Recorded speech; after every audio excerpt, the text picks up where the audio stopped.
Alright guys, today we're going to talk about the rectus abdominis, which is the six-pack. So that's the muscle everybody wants to train. They're always focusing, hey, I want a six-pack. This is the muscle that we're talking about. This is the muscle that we want to focus on. A little spoiler alert guys though, you've heard this a million times.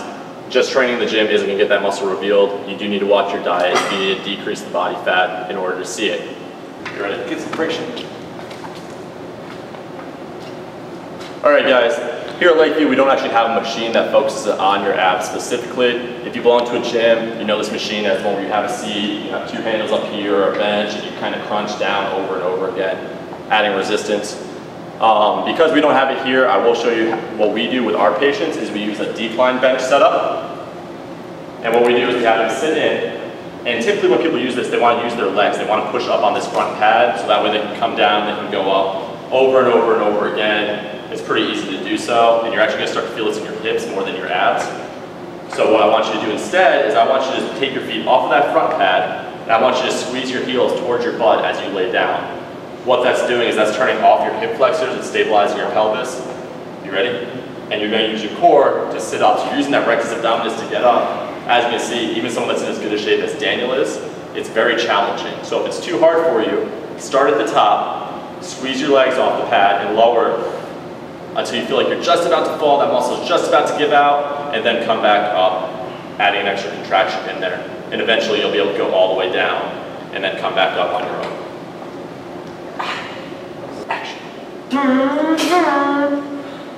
Our first exercise, we are going to use a barbell, and we're going to do what's called a rollout. Before he starts demonstrating, what you want to do is you want to set the barbell up with plates that are just going to raise the bar up off the ground. We have 10-pound plates here, so that way Daniel doesn't scrape his knuckles as he goes. He's going to maintain a straight back, and he's going to lean forward, and he's going to reach out, let the barbell roll. He's going to stop just above the ground. He's going to hold that for a second, and then he's going to really use that muscle to crunch back up. We want some spinal flexion, so he's going to extend back out. And as he pulls, he wants to make sure that he's starting to round his back, like so, to really hit that muscle, add that extra intensity that we're looking for. Alright guys, so for our next exercise, we're going to drop down to body weight only. We're going to perform an exercise called a dead bug, and the purpose of this exercise is an eccentric action. So the muscle is actually going to lengthen under tension, and then it's going to collapse back through. So what I'm going to do is I'm going to have Daniel bring his arms straight up over his chest, and his knees are going to come up over his hips, and he's going to keep his feet in line. So really you want 90 degrees everywhere along the body. With his right hand and his left leg, he's going to extend out straight, keeping him off the ground, and then he's going to contract to come back up, and then he's going to switch sides. The entire time what he wants to do is he wants to make sure that his back is flat, so again, we're engaged, we're keeping it tight. You're getting a little bit of last week's transverse abdominis, but the flexion that we have here is coming from that rectus abdominis. Sorry, dead bug, saw a bug on the ground. Our next exercise, guys, we're going to take a look at what you can do with a dumbbell. We're going to take an age-old exercise, the crunch. We're going to add resistance to it to really increase the intensity. So what I'm going to have Daniel do before he lifts that weight up is he's going to bend both legs, feet are flat on the floor.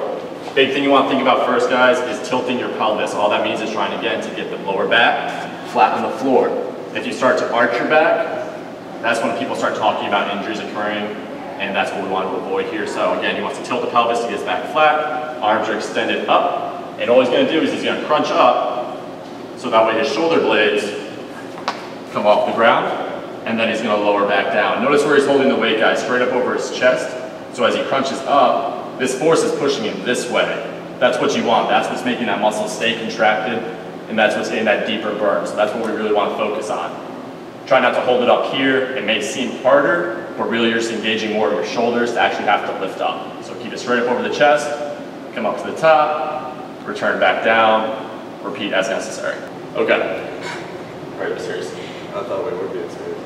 Check, go. Alright guys, this next exercise we're going to use the cable machines. Dana and I had a long conversation about this. We're not fans of this exercise, but every gym you go to, you're going to see it happen. So you might as well, if you're going to do it, you might as well do it correctly. So this is what we're going to talk about. We're going to talk about the kneeling crunch. So Daniel, assume the position. So what Daniel's going to do, he's down on his knees. He's going to lean forward so the way the rope comes to the back of his head. And the major thing you want to focus on, guys, is keeping your hips stable. You want to keep your hip joints right over your knees, and as you crunch, watch his back, that flexion right here, that roundness, that's the muscle working on the underside. So that's really what you want. As he comes back up, he's arching, rounding to come back down.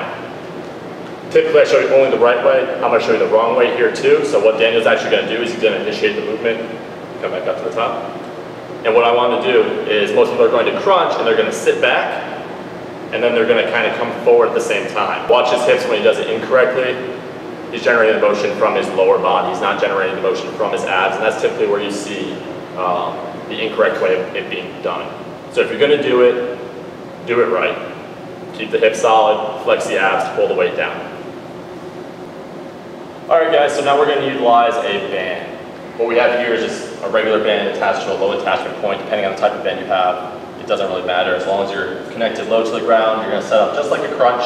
So again, you're worried about that pelvis being tilted, and your arms are going to extend straight up, and he's going to crunch his shoulders off the ground and then come back down. This exercise is great because at the top there's constant tension on the muscle. It gets harder at the top, at the peak, and then as you relax back down, you get that nice little reprieve. If you don't have dumbbells, definitely invest in one of these bands because they are fantastic to use. You can get them pretty much anywhere, and there's a lot of different things you can do if you haven't learned thus far. Keep watching the series and you're going to learn a lot more that you can do with them. All right, guys, so for the stretching part of the video, I'm going to demonstrate what you're going to do. You're going to come down to your stomach. You're going to position your hands right underneath your shoulders, and you're going to elevate your chest until you feel a good stretch coming down the front. This is going to stretch out your rectus abdominis and your transverse at the same time, so you'll see this in 2 different videos.